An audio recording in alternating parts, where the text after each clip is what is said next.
ونستعينه ونستهديه ونستغفره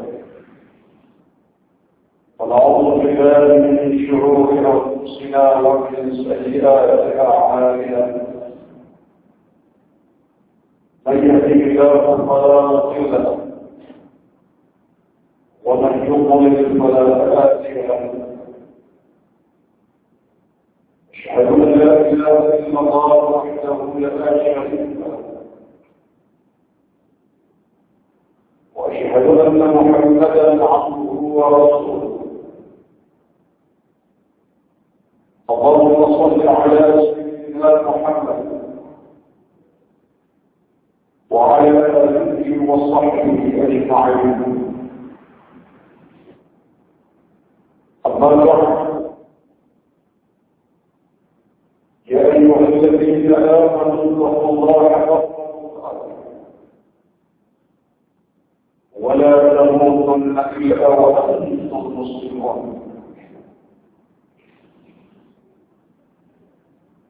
صدر الجمعة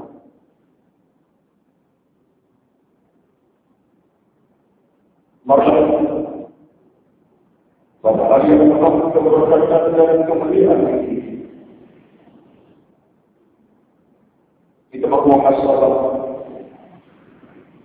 menghitung diri sebelum berhitung di hadapan Allah Subhanahu wa Ta'ala.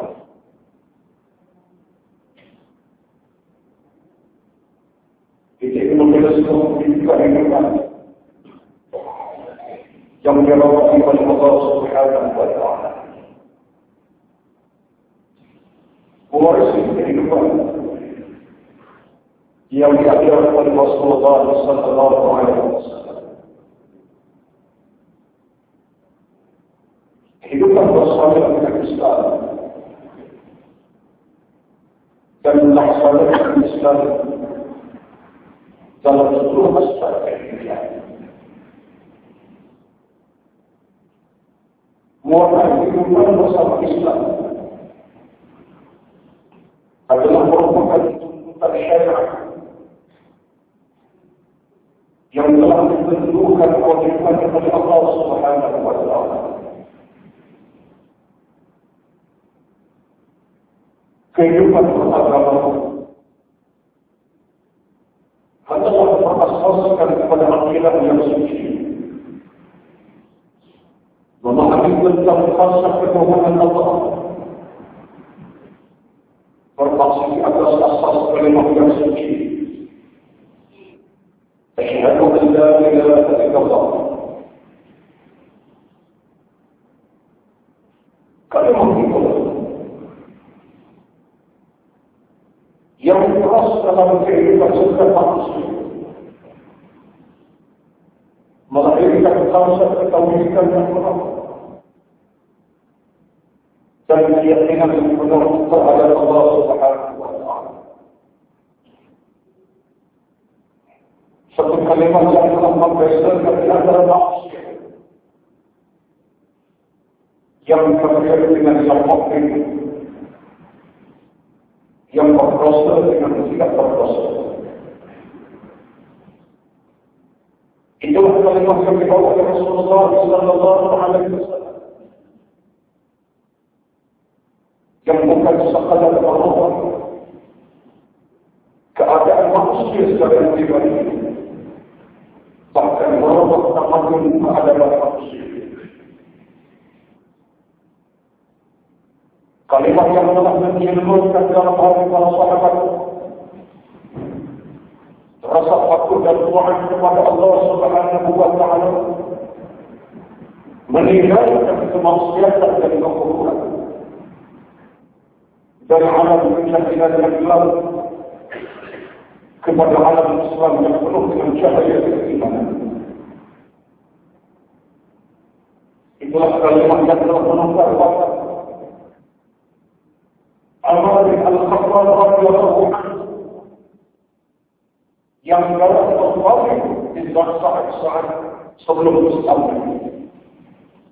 kepada Umar yang adil kepada Islam yang ditunduk dan patuh kepada ketentuan Allah Subhanahu wa Ta'ala.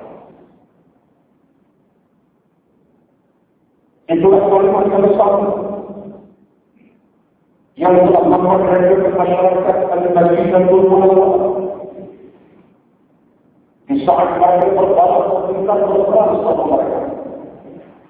Allah Khazraj yang telah berbunuh Mustafa Sahih dalam tempoh 100 tahun lalu, kalimat itu yang memperhatikan berbagi dan perasaan mereka. Mereka bersatu dan berbagi, meninggalkan selamat kebangsaan mereka masing-masing. Kami sayangkan bahwa dan cintakan Rasulullah sallallahu alaihi wasallam. Dan kalimat yang sama yang memperhatikan keadaban umat Islam dari perkembangan roh dan nafsi dari keakuan mereka. Itulah kalimat yang telah membawa kejayaan dan kejayaan. Berlaku satu peristiwa yang penting dalam sejarah. Ketika Rasulullah Islam yang terkenal, Rasulullah bin Amir radhiyallahu anhu yang datang bukan sangat menyaksikan di tangannya, tetapi Islam sekali di tangannya. Pertama di tangannya, pada masa yang selalu seakan-akan Allah Muhammad dan kita memakai evasan.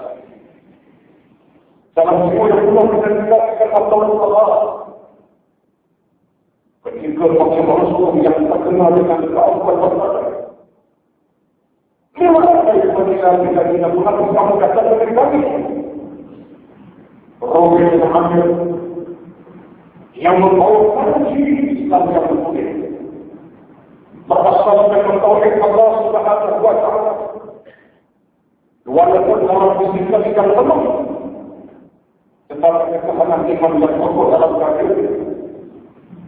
Rabbi bin Amir lantas berkata dengan tenang, tapi dengan penuh sabar, dengan penuh kedekatan Allah dan berkata, Allah Ta'ala لنخرج من شاء من عبادة الرجال إلى عبادة الله الواحد ومن جو الأديان إلى حق الإسلام ومن ضيق الدنيا إلى سعة الدنيا والآخرة.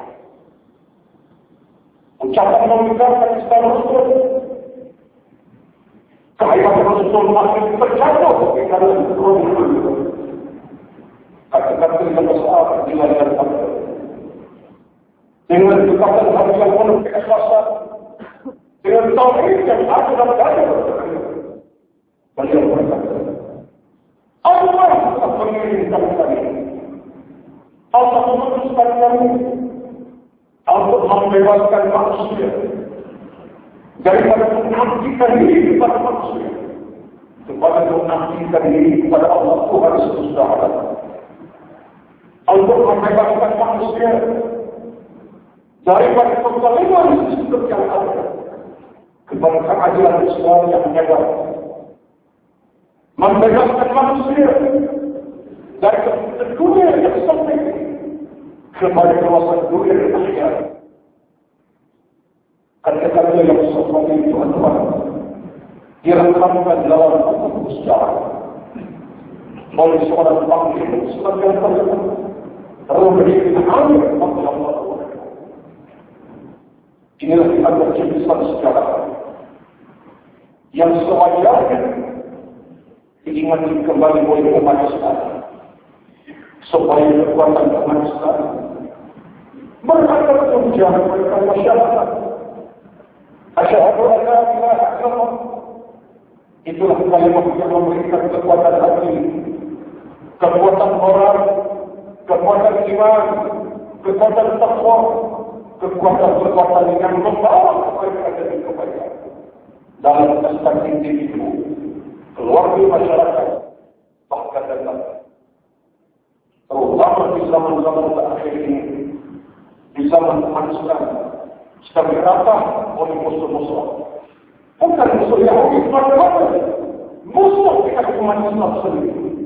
Yang namun orang-orang munafik yang berkawan bohong di kalangan ratusan juta kita dalam sosok yang sama, tapi hati yang penuh dengan dendam kesukaan, takut dan malu kepada Allah Subhanahu wa Ta'ala.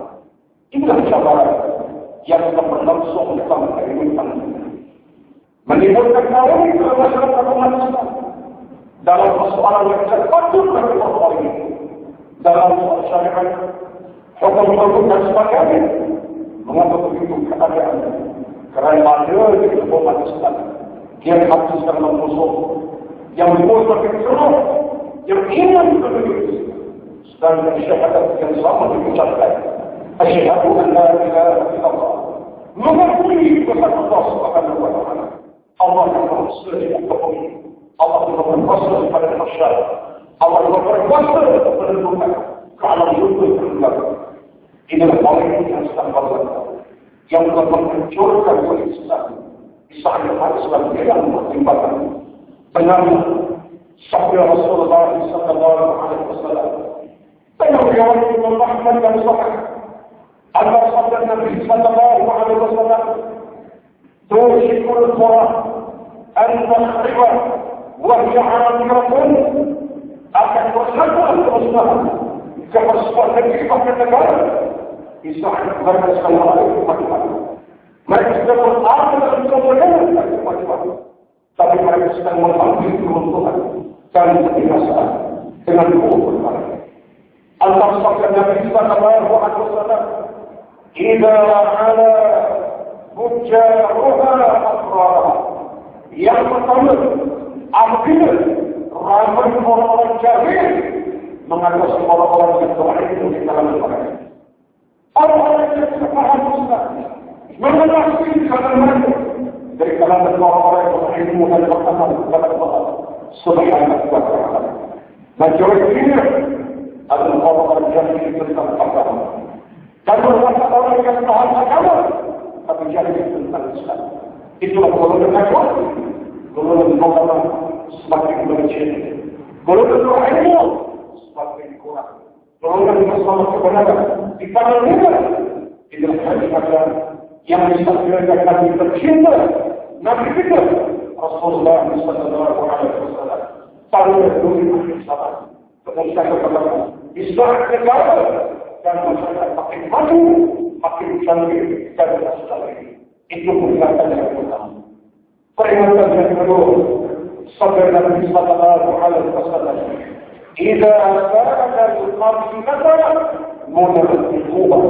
Apabila kepimpinan manusia dibagi oleh orang-orang yang salah hukum, orang-orang yang kepada Allah Subhanahu wa Ta'ala, mereka kemudian mengajar pemerintah. Mereka mengajar kepada Allah Subhanahu wa Ta'ala dengan diri munafik. Mereka kemudian berpuasa dan mereka kemudian berpuasa untuk menindas kebenaran yang berada di tengah masyarakat. Mereka bukan orang yang kafir, mereka orang yang Islam, tapi Islam yang sama. Watak mereka berubah, seseorang mereka buat dosa dan maksiat.